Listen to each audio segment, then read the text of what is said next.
စာအုပ်ထုတ်မယ်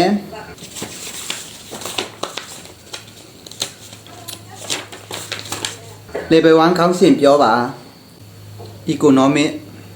ဟုတ်ပြီ economic ကိုဆရာမတို့ကမြန်မာလိုဆိုဘယ်လိုခေါ်လဲ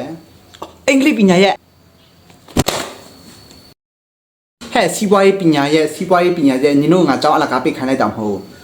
ဒါကြီးလေ့လာဖို့တက်ပိတ်ခိုင်းလိုက်တာလေဟုတ်ပြီဆရာမတို့က economic ဆိုတာစီးပွားရေးပညာရဲ့ဆိုရင် economic စီးပွားရေးပညာရဲ့မှာဘယ်နှမျိုးရှိလဲ5မျိုးဘယ်နှမျိုးရှိလဲ9မျိုး2မျိုး2မျိုးအဲ့2မျိုးတွေကသွင်းကုန်နဲ့ထုတ်ကုန်သွင်းကုန်ဆိုတာဆရာမတို့နိုင်ငံကိုတခြားဘက်ကနေ export တင်သွင်းလာတဲ့ဥစ္စာကိုဆရာမတို့ကသွင်းကုန်လို့ခေါ်တယ်ပို့ကုန်ဆိုကိုယ်နိုင်ငံကထုတ်လုပ်လိုက်တဲ့ပစ္စည်းကိုတခြားနိုင်ငံကိုပို့တဲ့ခါမှာဆရာမတို့နိုင်ငံကနေနိုင်ငံခြားဝင်ငွေရရှိတယ်ပို့ငွေဘာဝင်ငွေရရှိအပိုငွေနိုင်ငံခြားဝင်ငွေရရှိတာဟုတ်ပြီအဲ့လောက်ဆိုရင်ဟုတ်ပြီနောက်စာအုပ်တအုပ်ထုတ်မယ်အင်္ဂလိပ်စာအုပ်ထုတ်မယ်စကားတွေကနော်စာတင်တော့မယ်ဆိုရင်စကားတွေကပြောလို့မပြီးဘူးညရာဒီတို့အကြောင်း3လပိတ်တာလားကားပိတ်တာမဟုတ်3လလုံးလုံးပြောရတယ်မပြီးသေးဘူးလားမကုန်သေးဘူးလားစကားတွေကနေတော့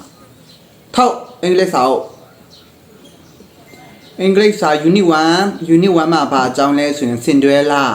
Cinderella ဆို Cinderella အကြောင်းကြားခုကြလားဆရာမဟော Snow White ရဲ့ညီမကိုပြောလာဆရာမဘယ်က Snow White ညီမလဲဘယ်က Snow White ညီမလဲ Cinderella ပါဆိုဒီမှာ Snow White ညီမတဲ့အံ့ဩတယ်နင်တို့ကလည်း Cinderella မှာညီမ2ယောက်ရှိတယ်မိသွေးလည်းရှိတယ်ညီမ2ယောက်ကရုပ်အရန်ဆိုးကြတယ်အပြအခါသူ့မိသွေးကလည်းအကျင့်သက်ဆက်မှမကောင်းဘူးပေါ့နော်ဆရာမအဲ့မိသွေးနဲ့သူတို့ပေါက်ဆိုးတာနော်ဘာပြောလိုက်လဲဆရာမ Cinderella နဲ့သူတို့ချောတာလို့တတိထားပြီးနေနော်နင်တို့ရနော်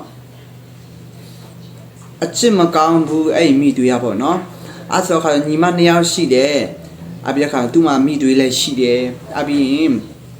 သူ့ရဲ့အိမ်ထောင်ပဲဖြစ်လာမယ့်မင်းသားလေးလည်းရှိတယ်ပေါ့အဲ့အကြောင်းလေးပုံပြင်လေးပေါ့နော်အကြမ်းဖြင့်နင်တို့ဘယ်လောက်ပြောလဲနင်ကနှစ်ချီပေါက်မှာနားထဲမှာဝင်မှာမဟုတ်ဒီလောက်ပဲတင်ချာစာအုပ်ထုတ်တင်ချာစာအုပ်ထုတ်ပြီးပြီလားစကားရန်ပေါ်ရဟိုတယောက်ထဆရာမတောက်ပြောရလားနင့်ကိုပြောနေတာငါထူပြလိုက်တော့မှသူကသူညောင်းအများပြန်ကြည့်နေသေးတယ်ထ69လီဆိုဟမ်69လီ69တလီ69နလီ69တလီမရလား69လီ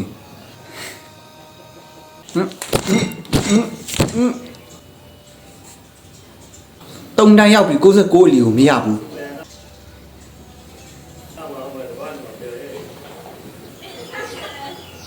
အချင်းကပြေသွားလားမြန်လိုက်တာနင်တို့လည်းဩစာကြီးကျွေးနေနေတော့ဘာစာမှမတင်ရဘူးနင်တို့က